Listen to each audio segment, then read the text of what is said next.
Bonjour, bienvenue à toutes et à tous sur Cocotte TV. Aujourd'hui, nouvelle vidéo de présentation et on vous parle d'un boîtier PC, à savoir le Thunder X3 Cronus. Un boîtier qui, vous allez le voir, propose une tonne de RGB sur la face avant et sur un ventilateur de 140 mm à l'arrière.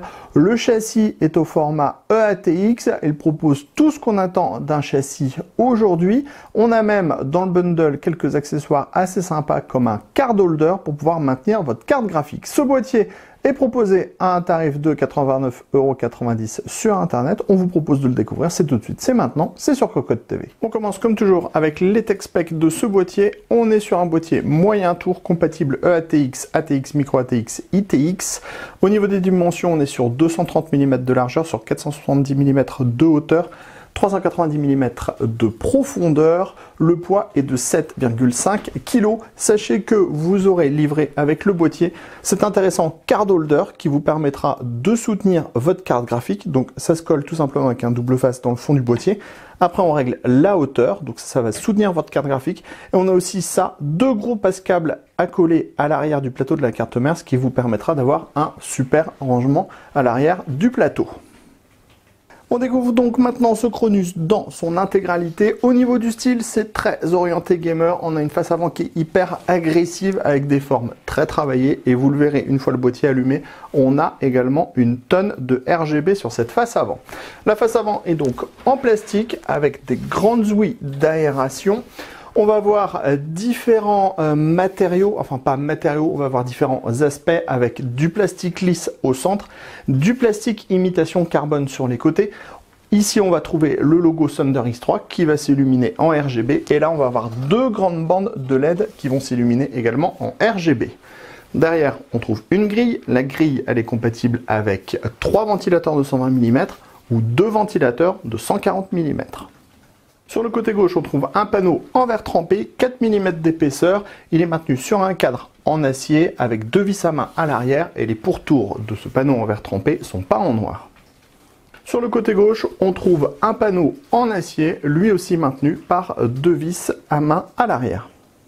On continue sur le dessus de ce Cronus. On va tout d'abord avoir le panneau de contrôle avec le Power On, les diodes d'activité, le bouton pour la gestion des diodes, le reset, 2 USB 3.0 et les entrées-sorties audio.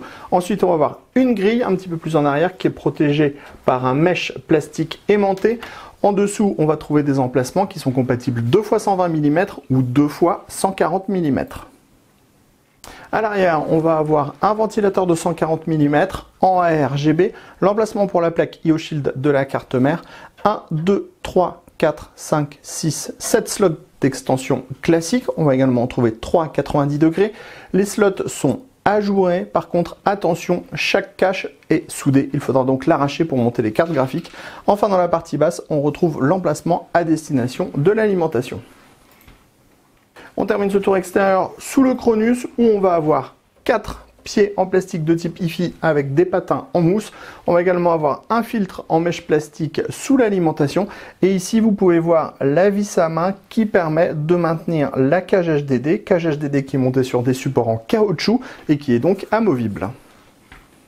On découvrira maintenant l'intérieur du Cronus. Dans le fond, on va avoir le plateau de carte mère compatible EATX, ATX, Micro ATX, ITX. On va avoir un large accès backplate et on a des passages dans la partie haute, sur le côté, dans le deuxième côté, à chaque fois avec des caches en caoutchouc.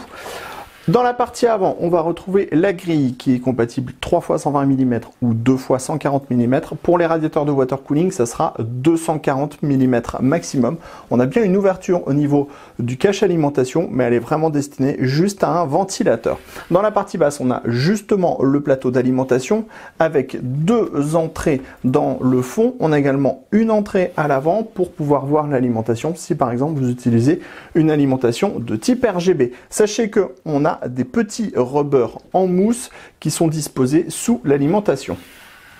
À l'arrière, on va trouver un ventilateur de 140 mm en ARGB. Ensuite, on va voir les 7 slots d'extension classiques avec des caches soudées ajourées. On va également trouver 3 slots d'extension à 90 degrés avec des caches qui sont également soudées et ajourées. Enfin, dans la partie haute, on va avoir une grille protégée par un mesh plastique aimanté sur la partie haute.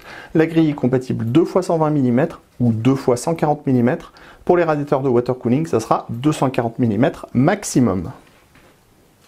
À l'arrière du plateau de la carte mère, on voit bien tous les passages avec des caches en caoutchouc.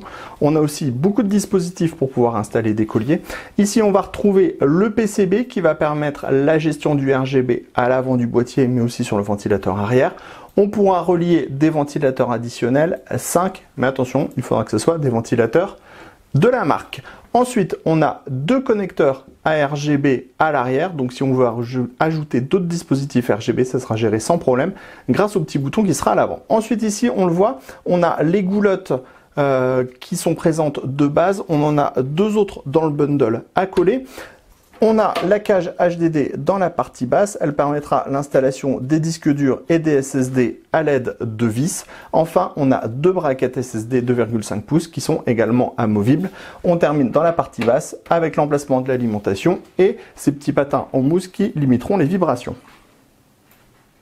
Place maintenant au Cronus par Thunder X3 avec la configuration montée à l'intérieur de ce dernier. Bon, comme vous pouvez le voir, le résultat est hyper propre. On est sur un boîtier qui est compatible EATX, donc on a beaucoup de place pour la carte mère. En plus, on a deux rangées de passages avec des caches en caoutchouc. Donc si votre carte mère est vraiment très large, vous pourrez aménager l'intérieur sans aucun problème puisque vos câbles, vous pourrez les déporter vers l'avant. Au niveau de la carte graphique, on le voit, même avec un gros modèle triple slot, ça rentre sans problème. On aura 378 mm disponible au maximum.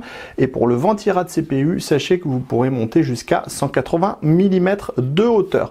On voit ici la petite fenêtre qui vous permettra de découvrir ou de voir votre alimentation. Donc si vous avez une alimentation de type RGB ou avec un écran, vous pourrez en profiter même avec le panneau en verre trempé puisque ce dernier est transparent. À l'arrière, c'est tout aussi propre. Comme vous pouvez le constater, on a des passages à plein d'endroits, essentiellement dans la partie haute et sur les côtés. Ensuite, on a les gouttières à coller qui vont permettre d'organiser les câbles au mieux. Et ensuite, on a des dispositifs pour pouvoir installer et des colliers ou alors les scratchs qui sont présents en bundle. La cage HDD, on pourra mettre 3 disques durs maximum à l'intérieur, montage par vis classique. Et on a également deux braquettes SSD. On pourra monter les SSD dans les deux sens, soit avec les vis sur les côtés, soit avec les vis juste en dessous. On en termine de ce tour complet de ce Cronus par Thunder X3 avec la machine allumée. Bon, comme vous pouvez le voir, on a une tonne de RGB. Ça va être mode licorne tous les jours, au petit déjeuner, au déjeuner et au dîner. En plus, avec le petit bouton qui est ici, vous pourrez faire encore plus de mode licorne. Donc mettre du clignotant dans tous les sens, différentes couleurs. Bref, il y a vraiment de quoi s'amuser si on aime le RGB. Parce que si vous n'aimez pas le RGB, clairement, ce boîtier n'est pas fait pour vous. Ensuite, que vous dire? Donc, c'est très éclairé. Le ventilateur de 140 mm, vous le voyez, il a deux zones d'éclairage. Sur les pourtours et au centre, la bonne surprise, c'est que ce ventilateur de 140 mm, eh bien, il est plutôt silencieux. Donc, on ne l'entendra pas trop. Reste qu'avec un seul ventilateur, si vous avez une config très musclée, il faudra quand même ajouter deux ventilateurs à l'avant, histoire d'avoir un petit peu plus de souffle à l'intérieur du boîtier. D'autant plus que le boîtier, il est plutôt de type Airflow, donc très aéré à l'avant, donc ça vous permettra d'avoir des bonnes performances. L'autre avantage, c'est comme on a une tonne de RGB sur la face avant, vous n'aurez pas besoin de mettre des ventilos RGB sur la face avant. Deux ventilos noirs en 120 mm, ça fera parfaitement l'affaire. Sur ce, on retourne sur le mode arc-en-ciel 256 couleurs. Hop, pas celui-là. Oh non, on va laisser en fixe. Sur ce, on est repassé en mode RGB. Sur ce, on vous dit à bientôt. Sur ce, rendez-vous sur cocoteland.com pour toutes les news, tous les articles, tous les tests à propos du matériel informatique. Sur ce, rendez-vous sur Cocotte TV pour toutes nos prochaines vidéos. À bientôt, bientôt.